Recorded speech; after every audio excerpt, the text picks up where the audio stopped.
Our hair fell out and our skin became covered with sores. They said that if we were innocent, they would beat us until we were guilty, and that if we were guilty, they would beat us until we repent.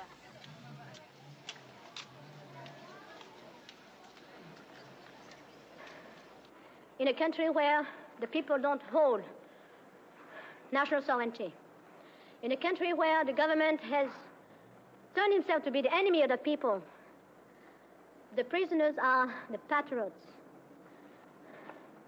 And no matter how badly treated we are still, we are proud to, because at least we are free instead of enslaved as so many of the so-called government officials.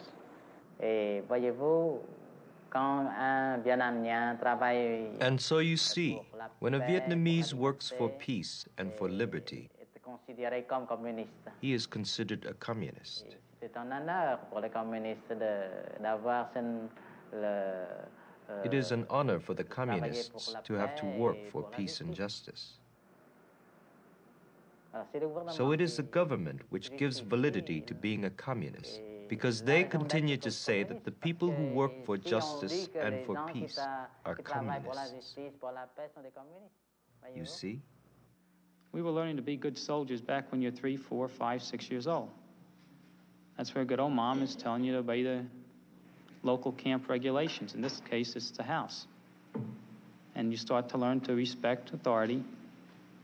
And so finally, lo and behold, at 20, 22 years old, you find yourself in service, and you maybe take that last and final step where you become quite regimented in a military form of discipline. Like I say, that stuff isn't worth the paper it's written on if the basis isn't there. You need that cornerstone that goes back when you're a kid, and who's teaching it to you? But good old moms, women like yourselves. It's terrifying, it's true, when you're facing a torture session with a bunch of gooks, it's going to be pretty darn miserable, and there's no doubt about it. You're scared, you're really petrified. But at the other side, you have a bunch of women back there that know that they're telling you better do something, you know, and that's the wrath of God. What you don't want is 100 women climbing down your back. So you figure maybe the gooks aren't so bad. So you press on. In many respects, the destiny of our country, and more personally, the destiny of me, your men, your children, is in your hands. If you are proud of the POWs and personally of me, then you should be proud of yourselves, because I was what you made me to be. As for my own view, I thought through as best I could the meaning of Southeast Asia, the United States in the 1950s, looking backward and looking forward in terms of what I know about the dynamics of societies and so on. And on balance, it is an on-balance judgment. I came to the judgment that it's a vital interest of the United States. I've never had any reason to change that judgment. And therefore, I do believe that what we have done is generally right, although I would have preferred to have seen a different, more decisive military strategy. Certainly, to me, the day that you can say that a sacrifice such as that is not worthwhile is the day that you've destroyed all your real values of what is worthwhile and what isn't.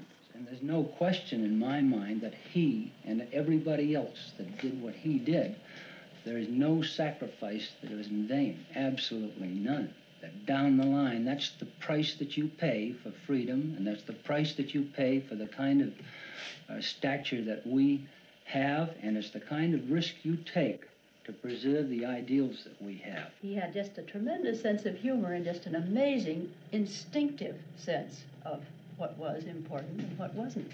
Yeah. I remember when I was getting ready for our oldest daughter's wedding, and I was upset because something or other wasn't going well, and he called up from Pensacola and he said, "How are things going?" And I said, "Fine, Bing, but such and such has happened." He said, "Oh, Mom, don't sweat the small stuff." And, you know, it just made all the difference. I thought, "Hey, that really is small stuff, you know." And it was. And it made the whole thing much easier. And, of course, I came up in a tradition where military service was, in World War II, there was no question everybody was part of it. There was not the kind of dissension and so forth that there has been surrounding the Vietnam thing. But I think that most of the people of this country are too busy to get involved deeply in the kind of things that the dissenters do. In other words, I think really the strength of our system, and I think it's a terrific system, is that you do rely on somebody like President Nixon for leadership. I think his team of people with him are outstanding, and to me, the leadership that he has shown and decisions that he has made really have, they're the kind of decisions I would expect from the president of this country. And the action he has taken is the action I'd expect from the president of this country. I think the whole executive, legislative, and judicial system that we have is superb. It has worked far better than any other system I'm aware of, and brought us to a state of power and really of international stature that we have a responsibility to stay with and to uphold.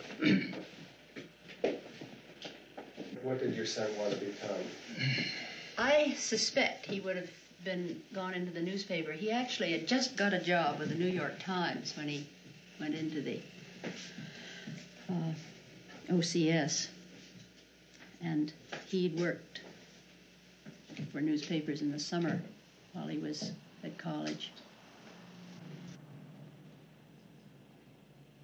I suppose that it's like any pain, you don't remember pain too well afterwards.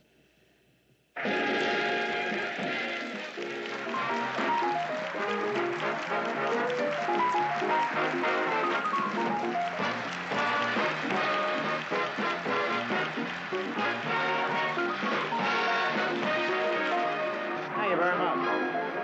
Thank you very much, Mr. President, dear people. I'm thrilled to be here with you guys. This is what I like, a captive audience.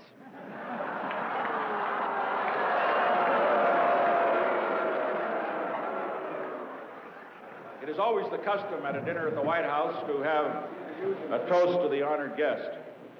The difficulty tonight is that there are so many honored guests that we would be drinking all night and into the day.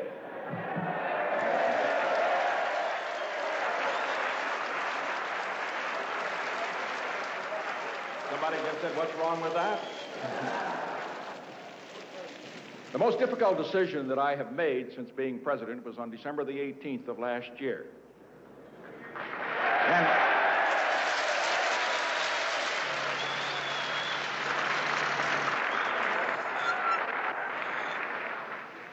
And there were many occasions in that 10-day period after the decision was made when I wondered whether the country really supported it. But I can tell you this, after having met each one of our honored guests this evening, after having talked to them, I think that all of us would like to join in a round of applause for the brave men that took those B-52s in and did the job.